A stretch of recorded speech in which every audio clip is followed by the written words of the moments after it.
Welcome, 1AA Parlay fans, to a, I don't know, what do we call this parlay? A special episode of 1AA Parlays. We're a member of the FCS, of the Fans Nation Network. I'm your host, Colby Peterson. Parlay. Yesterday, man. We're going to talk about it. Yeah, I mean, it's special in that it's at a time we're not used to, but it's more of like a talk therapy episode to get some feelings out there, predict some seeds, rehash some of the against the spread records and our gambling takes for the year, regular season as it is. Playoff shows are a little up in the air, but based on my travel schedule, but we thought we'd tie it all together and give an opportunity to the Grizz fans to watch me suffer. I think they already did that, man. Yesterday was something. Well, before we get into all that, like we said, we're a member of the Fans Nation Network. Want to shout out those guys. If you are not busy, obviously, maybe you're not busy. If you're watching us this morning, you're probably not super busy. Make sure to tune in here in about an hour. The FCS Fans Nation guys, the main show, Matthew and Jamie, those guys are going to be doing a little bit of a preview show because the bracket show is going to be coming up shortly, and they're going to be talking about it, reacting to it, all that good stuff. So make sure to check that out a little bit later today, not very long, about an hour from now, because it's going to be worth your time. I'm going to be watching it, and it'll be really interesting to see how the bracket shakes out, because I've got my picks, but we'll kind of see. But beyond that, I want to encourage you to follow them on Twitter. Make sure to like and subscribe on YouTube, and join the Facebook group, FCS Fans Nation. Great community of folks in there. And yeah, so Parlay, let's start, man. Let's start with, do you want to do recap, or do you want to recap yesterday's game and then go into record recaps? Let's get the hard part over. All right. Yesterday's game, if you follow me on Twitter, you probably saw enough of it and you're probably sick of me by now. But yeah, it's a little weird spot I'm in right now. Last year I was at a really big high, and then I got kicked in the nuts by the committee with the seeding last year. This year it is what it is. Whatever happens, happens. But that game yesterday, it just kind of brought everything back full circle to what it takes to be a champion at any level of football. I'm a Skyview grad, that means something to a few people in Montana. I'm a Chicago Bears fan, and I'm obviously a Montana State Bobcat fan. To win at pretty much any level, you need a competent passing game, and you need a good defense. And depending on how good your passing game is, depends on how elite your defense needs to be. The better your passing, maybe your defense doesn't need to be quite as good. Just get some timely stops. But if you can't pass the ball at all, you need just a next level, all-time elite defense. And we obviously don't have that, right? I never thought we did. I mean, props to Clifton and the whole Grizz offense and the scheming and everything. We just got out-schemed. We got outplayed. We got out-coached. It just was super frustrating. It was a big letdown, although it just, once again, it's not like it caught me out of nowhere. We just can't pass the ball. And I don't understand, I don't want to harp too much on the kids or certain coaching decisions, but I think Chambers is our best bet. I don't know. I think if we want to make a run like 2021, it's kind of a little bit ironic that we'd have to sit Tommy when he's the one who helped us make the run in 21, and always be grateful for that run. And he's still got next year. But Chambers our best bet going forward. Not that he would have won the game yesterday. Like I said, we were outgunned, outmanned at every turn. But you're seeing where the good teams, bad teams, our scheme, our talent, our speed is going to beat the crap out of any bad team. But when you're looking at the Grizz and the SDSUs of the world, and I harp back to that. I was there in September in Brookings. I looked at that as, yeah, we played great. Chambers played most of the game, but SDSU didn't play close to their best game. Not even close. Yesterday was probably pretty close to the Grizz's best game. You know, they could have done a few things better. Their fans could probably comment more on if they could have done better, but they played very well. And I mean, 37-7. What else can you say? So to compete with who, in my mind, those two are now the default, you know, Frisco. That's it, right? Unless something crazy happens. To be able to beat either of those teams, you got to be able to pass the ball and have a good defense. And we just don't have either right now. Like, we have a pretty good defense, and we can't pass the ball. So that leaves us somewhere in the 3 to 8, you know. But that doesn't mean we deserve a seed. Not after yesterday. So I don't know. I'm sitting here, bald and naked in front of you. No hat, no stupid cowboy hat, no Bobcat hat. It's not because I'm ashamed of them. I'm just burying myself to you guys, and that's how I feel right now. And I'll get over it. You know, I'm still looking forward to the playoffs. But it's just kind of gross. It's just a bad taste in your mouth after a performance like that. Grizz, you know what it was like last year. Yeah, it was basically she was on the other foot last year, you know, because the Cats favored. It was at home in Bozeman. I mean, and they absolutely rolled. Like it wasn't a game. You know, we were favored this week. That's the thing, is like the models and the stats and the sports books were thinking Cats are better. And I thought there was value in the 3.5 line in Montana because it was 6 or 6.5 everywhere else. But sometimes betting on value, the sharps are often wrong. So in this case, they were wrong terribly. So. Yeah, question from the Rev here in the comments. He's asking, legit question, why doesn't Montana State just use Chamber at QB and then have Tommy run the ball? They've done a little bit of that, I think we've seen, but not a consistent thing. It's more of like a trick play kind of a thing when they do it. You know, we're here. We chat a lot. Like when you listen to the podcasts that are out in the various networks, you know, we're fans, but a lot of us are fans that put in a lot of time watching it. Some of us do have a little bit of football experience at various levels, but ultimately, you know, we've never been close to a D1 coach. That being said, I'm getting that question all the time from people all over. Some people played D1 sports, you know. I don't know. I can't answer that question. My eye test, my gut, you know, everything says Chambers is better and has looked better this season and even last season. You know, go back to that UC Davis game. I think we're a little too caught up on him being a Montana kid and that run in 2021. But the thing about the run in 2021 was teams were stacking the box, and we had an NFL talent receiver to go up for Tommy's 50-50 balls. Yeah, you know? He was tall. He was really tall. I mean, that was the last Weber State game I went to, was Montana State, Weber State in Ogden in October, and that dude was massive. I forgot his name, but dude was just, you know, about a head taller than basically anybody else. Yeah, and I mean, and I was at the SDSU game. I was at the Sam Houston game. They were playing for the run, the defenses, okay, of the opposing teams. McCutcheon would go down. Tommy'd throw it up. McCutcheon would just adjust on the fly. He'd go up and grab those balls, and it was almost always one-on-one coverage. Now, it's almost like teams know when we're going to throw, and when we don't have a McCutcheon. Nothing against our current receivers because he's an NFL-level talent, right?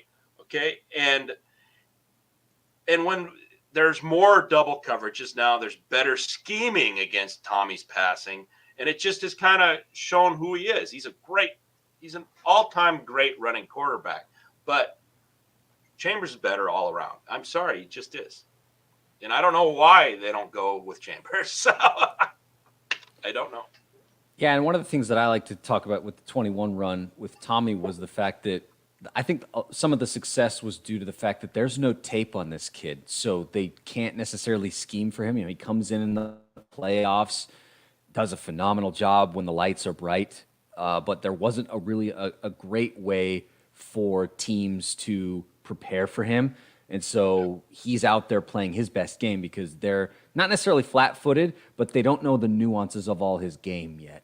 right? Yeah. And once there was enough tape out there, I think we saw it in the semis last year with South Dakota State. They knew exactly how to play that fiddle, and they played it well. And I think, maybe we even saw some of it with the Grizz yesterday because they knew, too, what they needed to do to slow down Malott on the ground because that's where his strength is. Or even Idaho.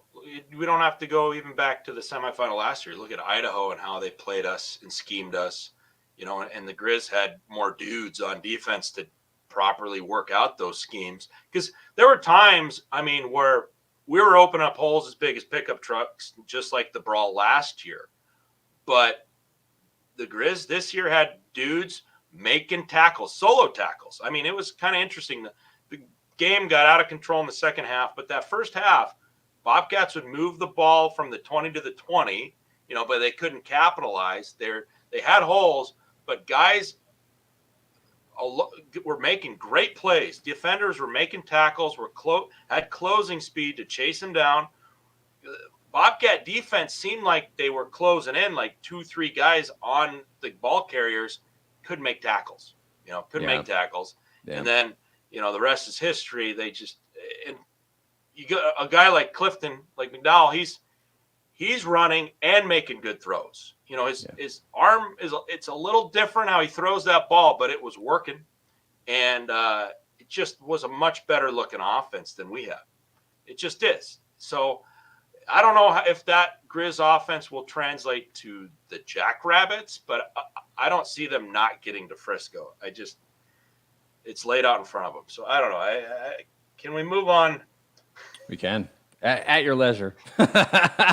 We don't have to talk about it forever, man. We can move on to talking about season records, talk about how things kind of shook out. We can review, how things went yesterday aside from Cat-Griz, because I don't know about you guys, but I had a great day yesterday aside from a couple of missteps.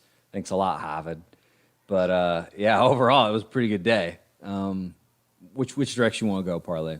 Yeah, we can recap the picks. And how about you go first this time since I've talked enough. Give me a breather.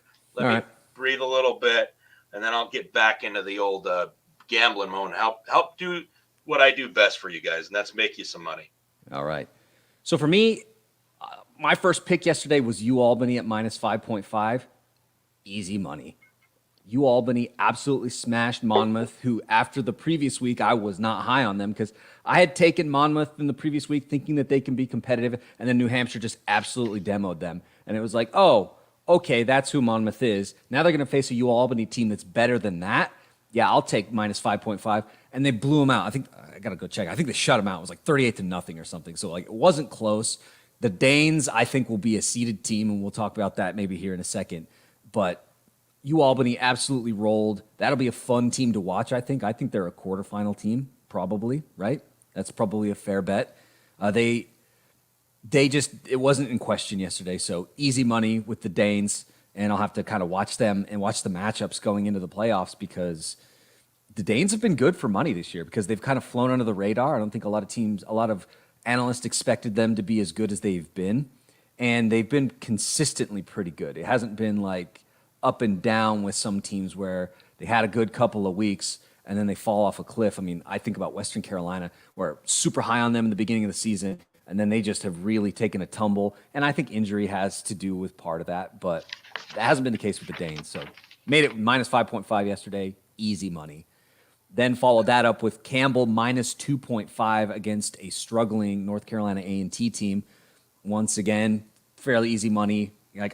Campbell, like I said yesterday or in a couple of days ago, is not a great team, but A&T is just that much worse. So could they cover 3 minus 2.5? Yeah, I bet they could. And they did. So got that dub, moving on. The beginning part of the day, man, except for the Harvard game, which I'll talk about here in a second, except for that, I was just like, bam, bam, bam. I hit so many of these parlays, bam, it was a good day. And almost sometimes I have to check myself when I get in the app and say, I'm going to put this one together in a parlay. And I say, wait, don't get greedy, because a lot of times I've gone for 3-leggers and I've gotten 2 legs but not 3, and it's cost me money. So yesterday I hedged a little bit and said, no, I'm only going to do 2-leg parlays. I'm not going to do 3s. And nearly every 2-leg I hit. And so then you're thinking maybe we should have put those in the 3, but you can't do that to yourself. Yeah. Next up, though, NAU +3. That was, I mean, I didn't necessarily expect the Jacks to go up to the red turf and win. I'll be honest, it's tough to win in Cheney, right? Jay Hill had the right game plan every time it seemed to go up there, but it's a new day, and the Wildcats went up there earlier this year, and they lost to an Eastern team that's not great, but they still lost. So NAU didn't do that yesterday. They went up there, they played their game, they kept it close, and at the end of the day, they pull out the dub. And so NAU +3 looked tasty, and it paid off. So I like that. But now we get into some of the stumbles. The Bill and Mary under. That did not pay off. Like I said during the show, I didn't even know what it was. It had not been posted yet, the line, but I said, I'll take it. Didn't work out. Richmond had a good game. You know, they were competitive, and so the under did not hit, which I think was probably maybe the first time this season that the under had not hit for Bill and Mary. I have to go back and check that, but it was pretty consistent money taking the under with them. They're like, Bill and Mary were the Iowa of the SCFs this season, right? Where you take the under in the Iowa game. You know, I felt bad because I didn't take the under in Iowa, Illinois, and I was like, what am I doing? Why didn't I take that? Like, Colby, what are you doing? It's right there. But no, I didn't hit that one. And then, like I said just a moment ago, Harvard +1.5.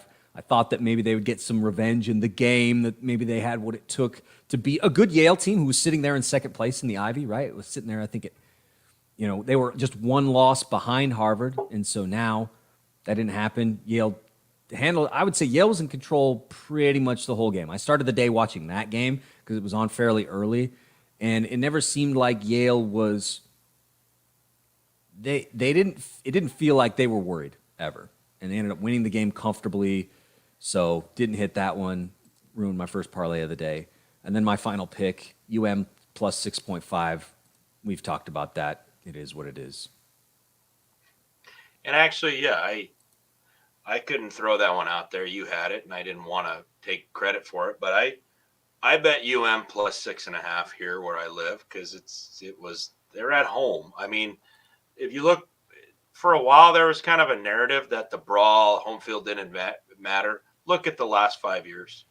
It's mattered. It does matter. So, them getting 6 points at home when they've been covering the spread by a lot lately, and they're trending in the right direction. And I thought, as a Cat fan and as an optimist, or trying to be an optimist, because I'm not always an optimist, I was thinking, okay, the Idaho game was a wake-up call. I saw some really scary things in that game as a Bobcat fan, but I thought, you know what? We've got the team, we've got the talent, we've got the coaching staff to use that as a wake-up call to our advantage to kind of re-up what we did in 22 against the Grizz. But that was battling against Grizz are a totally different animal since they made that switch of QB and some other adjustments and are trending way up. Those two things clash, and obviously the Grizz and the home field and everything else working for them easily overcame any kind of home field underdog thing. And that was a good line. +6.5 was a great line. I took +6.5, yeah. One thing that wasn't great that I thought was Idaho State and the under. I mean,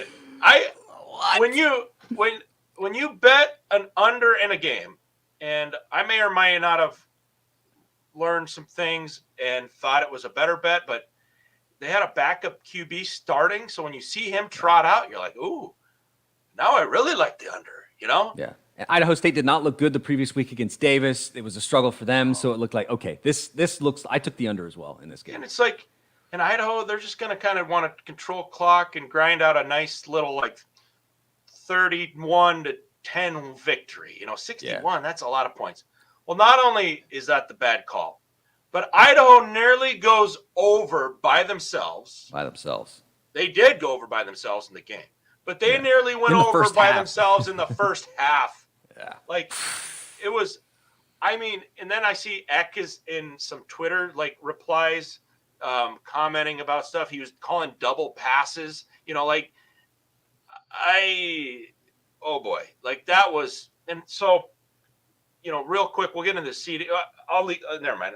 I'll bookmark that. So moving on, that was just one of my dumbest losses. So to have that right after my Bobcats lose to the Grizz. It was just like soundbite back to back. Yeah, someone's gonna clip that out. So the loss in the Grizz game followed up by my gambling loss in the Idaho State game. It's like, oh my goodness.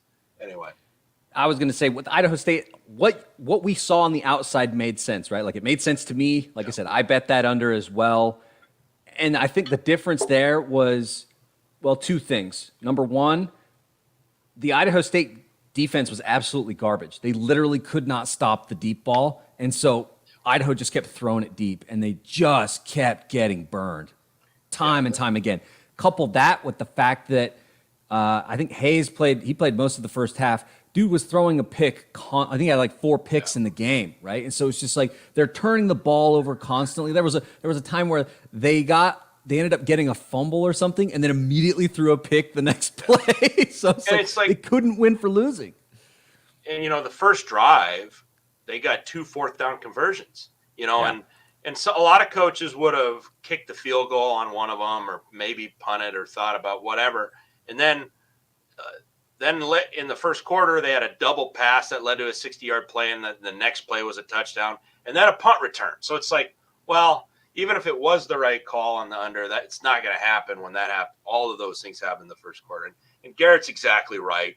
I think he saw the Furman losing to their rival, with a backup QB, and people be, it's a backup QB, it's a rival. Well, actually, we'll show you what we can do with our backup QB against a rival, And they were playing for a seed. And anyway, next one that I did get right, Sack and Davis, and I piled on more because I went with Davis. That was basically a pick 'em, and Davis is just a better team. So if the committee puts Sack in over Davis, that's a shame. Anyway, I had over 51.5. That barely hit. That was kind of a lucky one. Yeah, but it half hit. A point. Hey, winners are winners, I hate to say it, but here's where I kind of broke even in a way with giving out my picks. As I said, MSU minus 3.5 is great value because the national books and the offshore books had it at 6.5. So of course I had to pick my boys at a good value. Sure. And we all know what happened there. We talked about already. But I did say if the Grizz win, Bergen's easily going to have over 65 yards. Sure, and that paid, I think, plus 280 at Sportsbet Montana. So you Grizz fans, if you would have followed me on that, you'd be like, if you don't know about the props, and I said, on your way out to or from the Walmart to get your Grizz gear, you could have stopped at a Sportsbet Montana kiosk and made some money. See, I care about everyone's wallets, whether you're maroon, gold, silver, blue, red, whatever. I care about the green, baby. And I helped you out because that one hit easy. He had 91 yards, and obviously they barely won, but that's beside the point. And then, oh, God, I still have to talk about this game. MSU UM under 56.5. Now there was a good points total pick. That one, that one. You were kind of thinking early in the game when the Grizz scored on the first drive, and then the Bobcats were showing some big gaps like they were last year, and you're thinking, oh boy, this might be a shootout. Grizz are up 21-0. If you're a Bobcat fan, you're thinking, oh, they're going to come back. So I don't know if this point total is going to last. Well, we all know what ended up happening, and it covered. You never had to sweat about that one in the second half at all. Easy. Under 56.5. Take that one to the bank. And so I ended up, 3-2. Was that? Yep, 3-2 yesterday. Yeah, whatever. And one of those was a plus 280. So money-wise, depending on how you did your unit sizing, which I did terribly with the Idaho State game, you could have made some good money off those picks. So, man, you finished the year pretty hot, Colby. I'd say 3-1 and 4-2. A nice little 7-3 coming out of the end of the home stretch. That's pretty nice, man. Yeah, like you said, it got a little bit better there toward the end of the season. I think because once we got into mid-October, we started to really kind of understand who teams were and who they weren't. And so you look at, we had a few missteps, like I said, like with the Monmouth game the week previous, where we thought that they would be competitive against New Hampshire, and then they absolutely weren't. Stuff like that, retooling. Like I almost took VMI to cover yesterday, but I didn't. I pulled back, and I should have done it. Yeah, and they won. Yeah, exactly. So I was like, just because like Western Carolina, once again, they've been so trending in the wrong direction, right? You start to see trends. And so, yeah, but a nice run, like you said, to kind of close things out on the season as we go into the playoffs, because there's more bets to be had. And I want to reiterate the prop bet thing, man. If you can get prop bets on some of these, you should absolutely take them. When I bet baseball, I only bet prop bets. I don't bet runs. I don't bet over-unders. I bet prop bets. How many Ks are they going to have? How many steals are they going to have? That kind of stuff. I made a fair bit of money during the World Series doing that stuff. And so if you can get prop bets, take them. If you can specialize on a team, follow a conference, and narrow it down to half in football, halves and props, you can actually make money. Like there's a lot more to it. You gotta have a good stomach for it, a good mind for it. You gotta manage your money.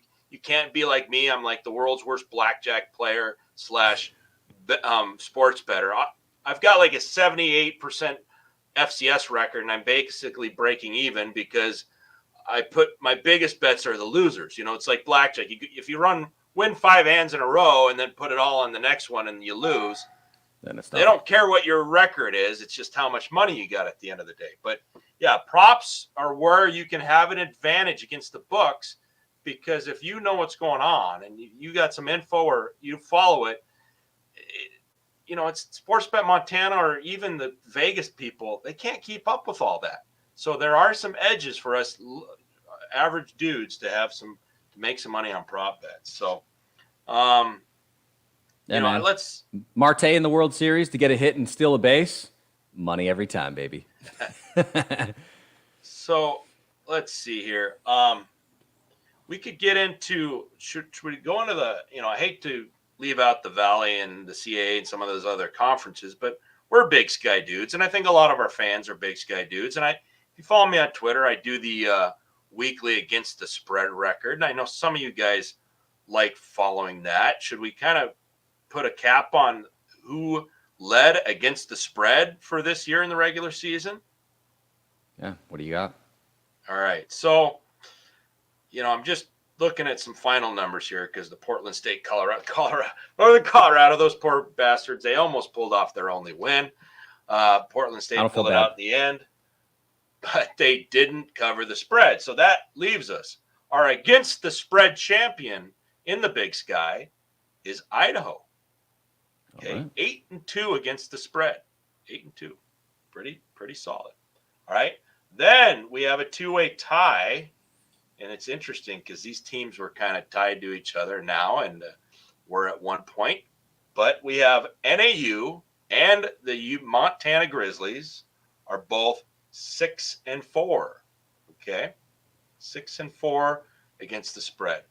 And if you go as far as like the total amount of points you're beating the spread by, the Grizz might take that crown, given the last they were underdogs and just crushing people. So I think that the NAU loss kind of colored a lot of what the books decided earlier in the season. And so, there were a lot of instances where they weren't giving the Grizz, or they were be putting on more points than they should have. And so there was a lot of value there as the season wore on. Undervaluing the Grizz and overvaluing their opponents. So they just crushed it. And so if you're a Grizz fan and you like to bet money, you should be a little bit wealthier right now. Then we have a whole bunch of people in the middle. I don't really need to go over it. It's just really a lot of 5 and 5s, and 4 and 6s. But we had a battle. We mentioned it earlier last week in our pod, is that we had a battle for the against the spread toilet bowl. And it's also potentially a battle for a playoff at large seed. And that was Davis hosting SAC. They were both 2-7 against the spread coming into the game. They're both playing for a playoff game, and they're both in a in-state, close rivalry. And Davis came out on top. they finished 3-7 against the spread, and Sac worst in the Big Sky Conference, 2-8 against the spread. I hope they don't make the playoffs, but that win against Stanford, and then what I call sticky poll syndrome, where teams get high in the polls, and these pollsters and committee members say, well, how can they not make the playoffs? They're in the top 12 in the poll all year long. Well, that's because they shouldn't have been, and they stuck around too long, and they weren't moved down when they should have been. So we'll see what happens with FBS win and sticky poll syndrome. But I think Davis, not only did they win the toilet bowl of the seeding, but I think, or of the against the spread, I think they should get into the playoffs over Sac State. Yeah, I think you're right that FBS win, especially being a P5 win, really colored the way that the books saw Sac going on the rest of the season. And also, the Sac team was frankly not as good as in seasons past, right? They just weren't. And so they ran up against a tough schedule. And so the books kept overvaluing him. Like you said, I was going to say that's why Weber State is probably ending up in that 5-5, 4-6 range, is because they were overvalued in the middle of the season, considering the offense that they were rolling out on the field, right? So people kept giving, like the NAU game, they're getting, minus 10.5, which was never going to happen. Never going to happen. Yeah. And so they're going to end up that way. And I feel like Sac was the exact same. It's like, oh, they beat Stanford. They must be good, right? Yeah. No. And Grizz a little bit too is like early in the year, they get kind of overvalued because they're historically good. They have a lot of people betting on them. I've joked, it's not really a joke. They're the Cowboys or the Yankees of the FCS. But then that NAU flipped that. It flipped it on its head to where they're like undervalued. And then that coupled with them getting better, put them on that hot streak against the spread wise. Plus, strength of schedule, I think, has a factor too, right? Oh, for sure. They started to hit the rougher parts of their schedule once they had gotten settled in and they had made that quarterback switch, right? Makes a big difference for them. And it's hard to cover those 30 to 40 something point spreads against bad teams. I've said that before. As a coach, you want to win. Now Jason Eck, he wants a good seed, so he's going to put up 56 points in the first half. But otherwise, if you're favored by 42 against Butler or Stetson, like you're okay with winning by 35, right?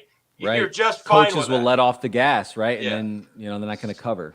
So the against the spread record, it's for fun. It's a little bit of gambling insight, but it doesn't necessarily show you who the best teams are. Now, who beats the spread by the most points? That's a little different, and that's another thing where the Grizz are strong at. So, should we talk seeds? Are there enough seed predictions out there, or should we throw in our 2 cents? There are a lot, and I'm going to be honest, mine looks a lot like a number of ones that are already out there. I mean, we can run through what you got and just kind of see, because there were some key things that happened yesterday that shook things up, right? The Furple loss shakes things up. I think Montana State losing yesterday shook things up a bit. Nova absolutely smashing Delaware shook things up a little bit. So I don't know. There's enough out there. Parlay, go ahead, man. What do you got? What's funny? So I read like the OGs of Twitter article, the guys who are active on Twitter and write articles and have been doing columns for years. The BMAC, the Herder, the Haley. So I checked theirs out, and I hope Haley's is correct. I love the layout of that one. Bobcats don't even get seeded in that one. Herders is probably correct, and I think Bobcats are 8, and that sucks for us, but it is what it is. BMAX, I read his article. His layout was different, and I was laughing. I didn't even see his seeds because I was laughing so hard at. He said that Sac is bubble for making a seed, and that's just like, no. Sac should not be seeded in any universe ever. They'll be lucky to make the field. Yeah, man. But then I looked at his seeds, and they are exactly how I wrote them down. Like, I swear I wrote mine down. Then when I read the rest of his article, it's like, oh my God, we're exactly the same. And just so the top 2, no brainers, right? I think Easy. No matter which, unless someone's truly trolling like I did last night, I didn't get the engagement I wanted. I guess I'm not as good of a troll as I want to be. Everyone has the same top 2. South Dakota State, number 1, Montana, number 2. Like, duh. Those guys are on a collision course for Frisco, and it's going to take an upset to stop that, right? Then 3 – oh, go ahead. I was going to say, but there is, I think maybe there is some, I don't know. A lot of people feel the same way. I feel the same way that Montana is probably the 2 seed, but I feel like we have seen a little wiggle right there where people think, well, maybe USD, and so we'll just have to see. I don't think they're going to put 2 Valley teams at the top. I don't think they will. I think they'll split it. One, obviously, South Dakota State will be number 1. There's no question about that.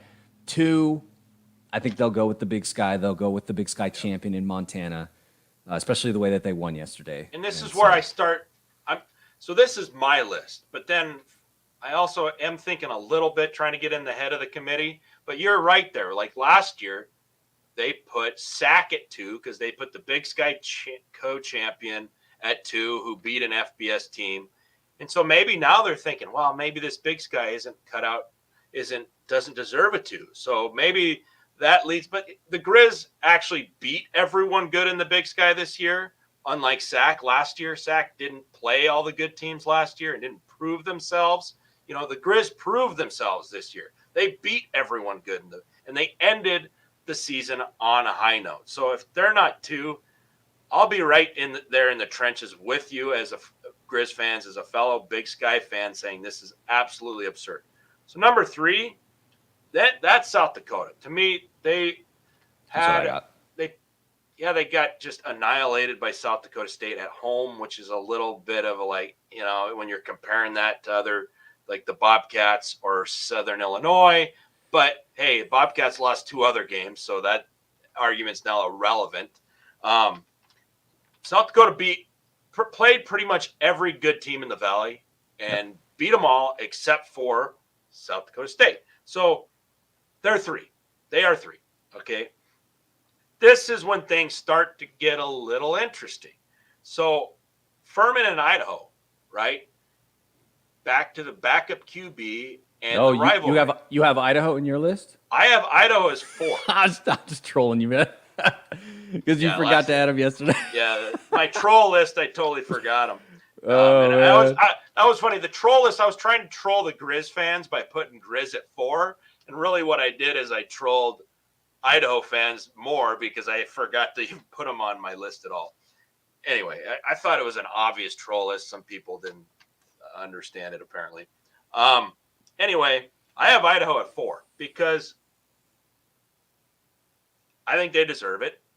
I think they're better than Furman, and they beat the crap out of their rival with a backup QB, and Furman lost to their rival. And they're, say you all about the SoCon or how bad Idaho State is, but come on, man. Like, Idaho's got a better resume than Furman. So they get 4, Furman gets 5. Then things get real crazy because this is where you think more what's the narrative of the committee, all right? Who do they not want to see in early matchups, right? Because as an MSU fan, I think they either should get the 8 seed or no seed. Montana State should get 8 seed or no seed. I have them not seeded. Okay.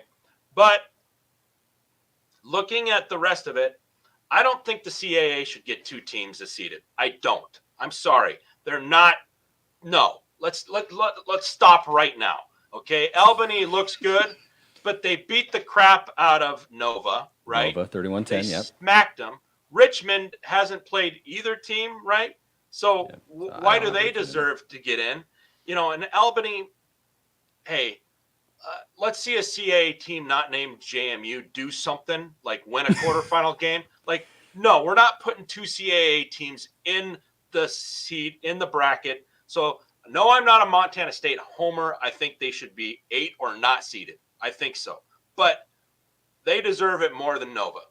I'm sorry, not deserve, but they're better. And here's the thing. If they make MSU a seed, I do not think they're going to make them an 8 seed that will play South Dakota State in the quarterfinal or a 7 seed that would play Montana in a quarterfinal.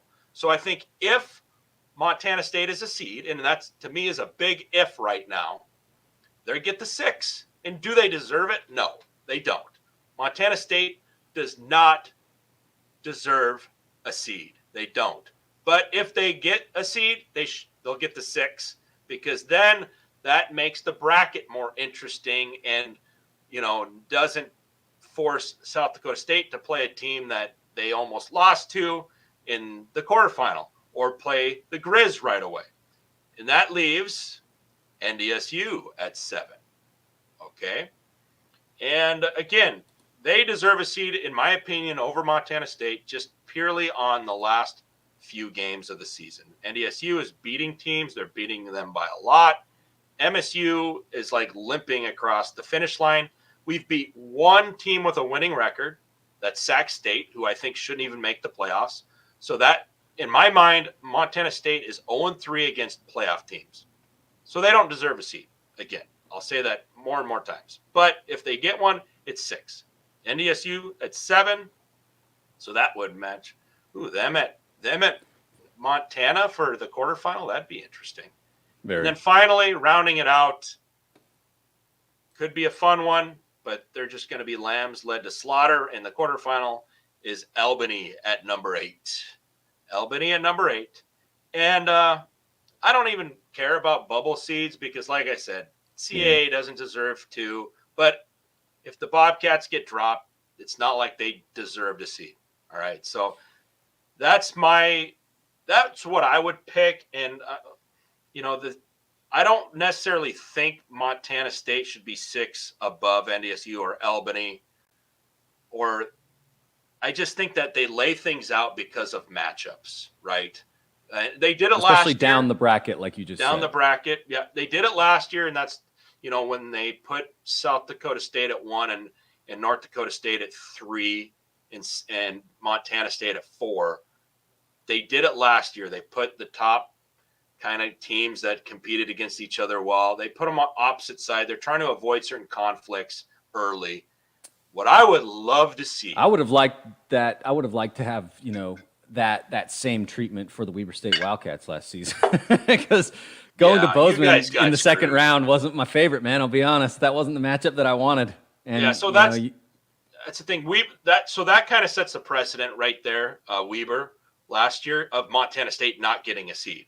In my mind, because Weber was a top 8 team easily last year. And then not only do they not get the seed, but they get a top 2 hardest second round game, in Bozeman. It's just, sucked. That sucked. But what I would love to see is that Montana State and North Dakota State aren't seeded. Okay, so fill in the CAA, fill in someone else that I'm sure other people who follow the broad FCS could help me out there. But put MSU on the Grizz side of the bracket, NDSU on the Jackrabbit side of the bracket. But they don't get seeded. But if they went out, they could meet their rivals in the semifinal for a rematch. That's I think would make the most fun bracket. I don't know if it'll happen. And I don't know what seeds deserve over, especially NDSU, just because their pedigree and because the way they finished the year. Yeah, I agree with Seth here saying the competition for seeds last year was far tougher. Because in my view, the teams that you've thrown out there are it. And, there's only really one team that you haven't mentioned that is probably in the conversation. That's Austin Peay, who ended up with putting together a really good season, 9-2 overall. They were 9-1 versus the FCS. They had a nice game yesterday where they pulled out the win against Central Arkansas up in Clarksville. So the only team that we really haven't talked about here, but every team that you've talked about is really the only ones that qualify, I think, to be a seeded team thus far. And like you said, you made the argument maybe some of them don't. Our predictions for seeded teams are pretty close, Parlay, like you said. South Dakota State for me at the top. Montana at 2, USD at 3, but here's where we differ. I had Albany at 4. I mean, and we'll see how real they are, right? Because I hear your point where it's like, well, let's see a CAA team that is not JMU win a quarterfinal game. You know what I mean? Let's see it, because when's the last time it happened? I don't know. I actually had Idaho at 5 over Furple at 6 because I think that Idaho had a better run of it. And you could point to them and say, yeah, well, they lost, to teams that they shouldn't have. Yeah, well, so did Furman, right? Furman ended up losing to a Wofford team yesterday that they shouldn't have. Idaho has an FBS win, and Furman lost their FBS game against, I think it was South Carolina. So, of course, Idaho did play 2 FBS games this year and won one of those against a bad Nevada team, but whatever. Like, they won theirs. Blew them out. Furple didn't. That matters. I also think that strength of schedule matters. And for Idaho, they were top 10 strength of schedule. Furple wasn't. That matters in my view. So I've got Idaho 5, Furple at 6, then Nova at 7, and then at number 8, I actually had North Dakota State. And my only argument there is recency bias, right? Because on paper, it probably should be Montana State. If you look at the resumes and you compare them to each other, even if it's just, you use the South Dakota State common opponent as the measuring stick, the Bobcats played in Brookings. They played them far tougher than the Bison did. When the Bison played them, I don't think it was in doubt. It is what it is. But the Bison put together a lot of nice wins as the season wore on, and the Bobcats, who looked unbeatable early in the season, aside from that, run up against the defending national champs, it looked like they were on their way to Frisco once again, had some missteps later in the season, and I think that recency bias is going to rear its ugly head when we talk about the 8th seed. I didn't put P in because, frankly, I just don't think the strength of schedule is there for P, even though they did stack up some nice wins. I look around and go like, okay, like what is P? Because P is, like I said, they have one ranked win. You can say, well, geez, Colby, so does, but one ranked win is just not enough to oust a Montana State or a North Dakota State who are in tougher conferences playing tougher games. Yeah, and I think your bracket makes a lot of sense. And honestly, if I was getting paid to do this, or if I had a poll that mattered for seeding, I would pay for flow and I would watch the games and I'd have a more educated and informed opinion on CAA teams. But I can only go with what I know and what I look at on the stats, and that just convoluted, oversaturated conference is just not nearly as strong as they were with JMU. So you're probably right. Albany probably is a top, a 4 or 5 type seed, but your arguments are dead on with Furman versus Idaho, because, Furman losing that last game, Idaho played 2 FBS games. They blew the doors off Nevada, and they were looking good, like they had a chance to beat Cal for a half, you know, and they beat Montana State, and the Grizz game was just, it was right there, and look how good the Grizz are now. So, I mean, Idaho was like that close to beating the Grizz, and, then North Dakota State, your comments on that, I think you're dead on there. I think them versus Montana State, flip a coin. My bias both have 2 ranked wins. You decide. Yeah. But like the Rev made a good point here. For the NDSU though, their average FCS loss is by 19.5 points. That's a big number. Yeah, their losses are big. Like, we obviously had a big one yesterday, but the other 2 were damn close, right? And then we took care of business. Montana State took care of it. But here's the thing. I don't love arguing for a seed the way we ended the season. And the people are saying we're kind of like the 2021 Jackrabbits. We are. I kind of see it happening that way, where, we do pull off some upsets, and then a road-weary Bobcat team gets a rematch with U of M, and or maybe the Jackrabbits, depending on the side of the bracket we're on.